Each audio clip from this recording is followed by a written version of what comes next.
So episode 3, Children of the Whales, was a very, very entertaining episode. It had a lot going on for it, and if anyone follows that 3-episode rule, I think this will definitely keep them around. Now, episode 3 did a lot. It was a primarily action-focused episode, but there was a lot of character moments and a lot of very personal stories within that action to make it not just feel like a glorified bloodbath, like anything like that. And something that I found very interesting with the episode is how interesting Leokas' species is. You assume they're all humans, but just different branches of just different races and things like that. But it's very interesting because we have this like beast that feeds on their emotion, essentially act like robots, as we could see when she was on that island. And it feels like once you leave that island, you very much so regain your emotions at a fairly fast pace, as you can see with Leokas already very much caring for Chakro and things like that, and her actually caring, which is the complete opposite of how we saw her when they were on the island. But then you also have some of these like other like kind of clown warriors, where essentially one just feels like the only thing that he really lacked was empathy, because he was actually like acting like happy that he could massacre and things like that. So it does feel like this whole emotion thing, the emotion feeding,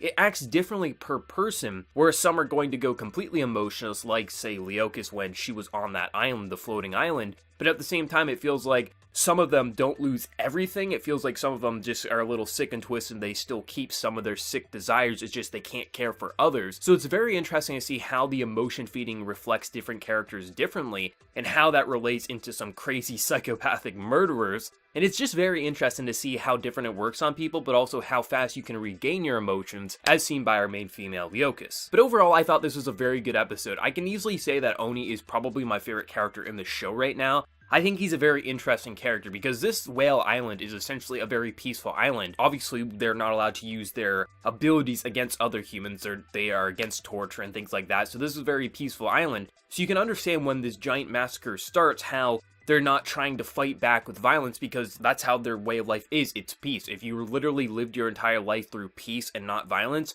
it's obvious that if violence came to your doorstep, you're not going to immediately trigger it to violence as well, which actually is probably for the best, but in this circumstance, they definitely needed to fight back with brute force, which the only one who could would be Oni, because you're seeing some very hardcore massacring going on, from characters' love interests being killed before their eyes to just friends being skewered like animals. It was a very gruesome episode, and I'm actually very appreciative of the fact that they didn't hold back on that gruesome. You really got a sense of, you could, even though you're not connected to all these characters, you got a sense of why these characters are breaking down and crying and feeling so sad because of how real that death felt, which is something I think sometimes anime struggle to do, but I thought with this episode in particular, they did a fantastic job at really portraying the emotions and also that anger in characters like Oni's eyes. I really liked how he just kind of picked up the torch and he was just massacring these people, countering them, because they're using the same type of magic against them. To be unexpected that someone like Oni, who has that drive that he could kill people, would be able to fight back against them. And I would assume also some of them on Whale Island would actually have better abilities than some of these other mindless clown soldiers.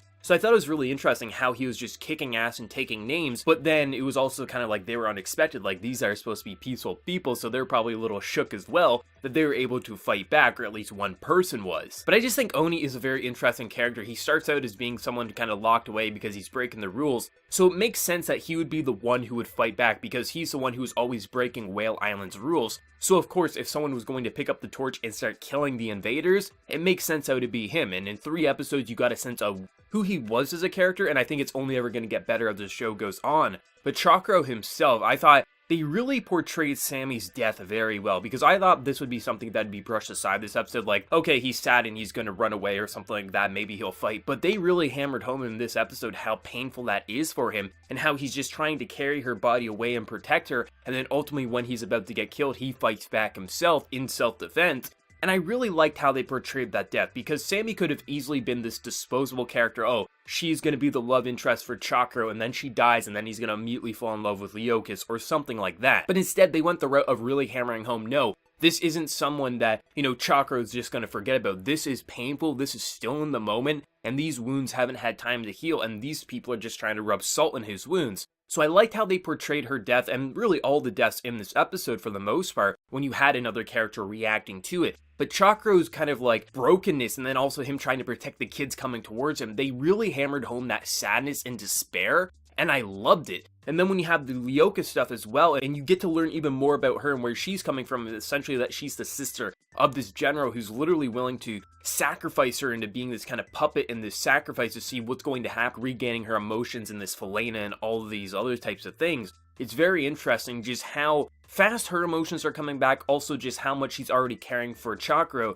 which is interesting just because, like, you would assume it would take her a long time to regain emotions, but I assume it kind of varies from person to person. But this is doing a lot of stuff in only 3 episodes. Now, this is only going to be a 12-episode season, so I appreciate the fact that we're not dragging things out. We're getting right into everything here. It's not too fast. It's not too slow. We're learning a lot about the world, a lot about these characters, and you have me attached to this general cast. We got Chakra, we got Oni, we have Ryoka. I like these characters. I'm rooting for these characters. And I also really like the fact that Oni literally captured 2 and tortured 2, got information that they're going to be coming back a week later. Now, of course, you could see everyone else is saying, like, no, we don't torture on here. And I think some people are going to brush that aside, like, oh, why isn't everyone just thinking like Oni? Like, he's obviously in the right here. But like I said, if you're living on a peaceful island your entire life, this is not how you're going to be. And you're going to say, no, this is not how we should act. We should try to be peaceful because that's how they were brought up. So I thought it was very interesting. I think Oni definitely steals the show in this episode, but I did like the whole clown soldier stuff and just all the characters more or less. And I thought the fact that they all cried at the funeral, which is something within episode 1, we get told that you're not allowed to cry at these funerals. So the fact that they're all breaking down because so many of their loved ones were killed, I thought that was a great way to end the episode in a very powerful way because it's so opposite to how episode 1 starts off. This is a brilliant show. I'm always interested in seeing more.